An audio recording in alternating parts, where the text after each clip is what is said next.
Hey, everybody. It's Dr. Durrell, and welcome to this very brief conversation about what's the difference between a workshop, a training, and a facilitation, and to really think about which is best for advancing our racial or social justice work.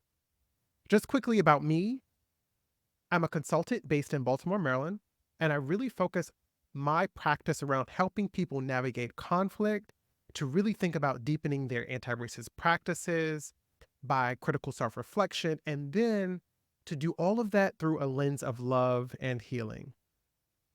What's important for you to know about me in this very moment is that I have over 17 years of facilitation experience. The vast majority of that is actually leading trainings, workshops, and facilitations all around racial and social justice work. Additionally, my work on a critical theory of love has appeared at conferences like Facing Race, the National Conference on Race and Ethnicity, and many, many more. But what's the difference between a workshop, training, and facilitation? As someone who has been facilitating for many years, almost 2 decades now, I honestly did not know the difference between a workshop, a training, or a facilitation. And I think that actually negatively impacted my ability to lead broadly, but especially in my racial justice and social justice work.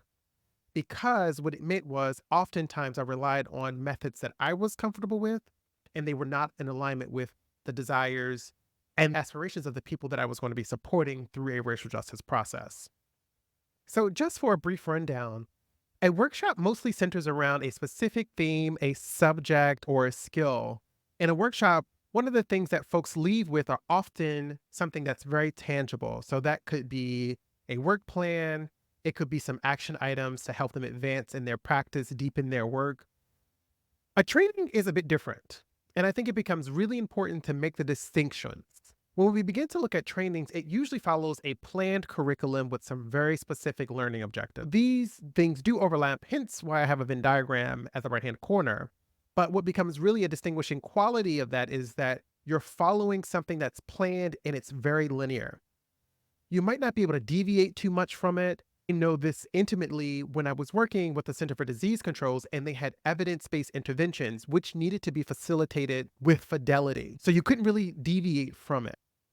You could also distinguish a training by the level of assessment. That could look like a post and pre survey that you might give to the participants, but that's really about helping to measure people's growth from the things that they've learned and to track progress. Now, your workshop should also have some level of evaluation, but it won't necessarily have the same level of evaluation as a training would. And lastly, facilitation.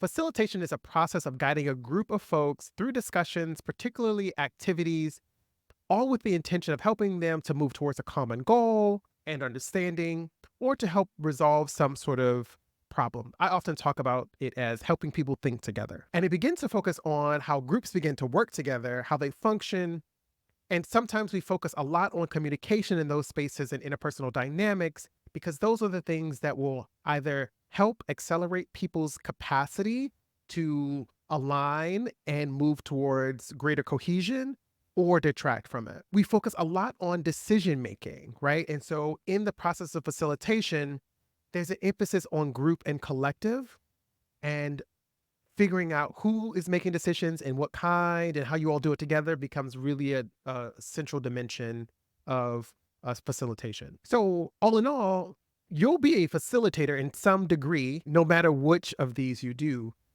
But one of the distinguishing factors, as I mentioned before, is that facilitation is the most open ended, it is the most emergent, and it is probably one of the most challenging forms of work to do as it relates to our social justice and intersectional justice work. So, which do you use when you're doing your racial justice work? I'll pause. Again, this is a little bit of a trick question because all of them have a place and a role when we're thinking about advancing our racial and social justice work. But what I found in my journey, especially for newer folks in this space, that they actually don't know the difference between a training, a workshop, and a facilitation. And because of that, when they begin to do their racial justice and social justice work, they're sometimes out of alignment. For example, they'll rely on the methods or practices that they're most comfortable with versus deeply listening to the needs, wants, desires of the group that they might be working with, which can cause misalignment and leave both parties, i.e., the facilitator and the participants, feeling less satisfactory with the outcomes of the session. My work, I think a lot about okay, so how do I match and better understand what the group needs are to my skill set with their outcomes? And that then determines whether or not I'm doing a workshop, a training, or a facilitation.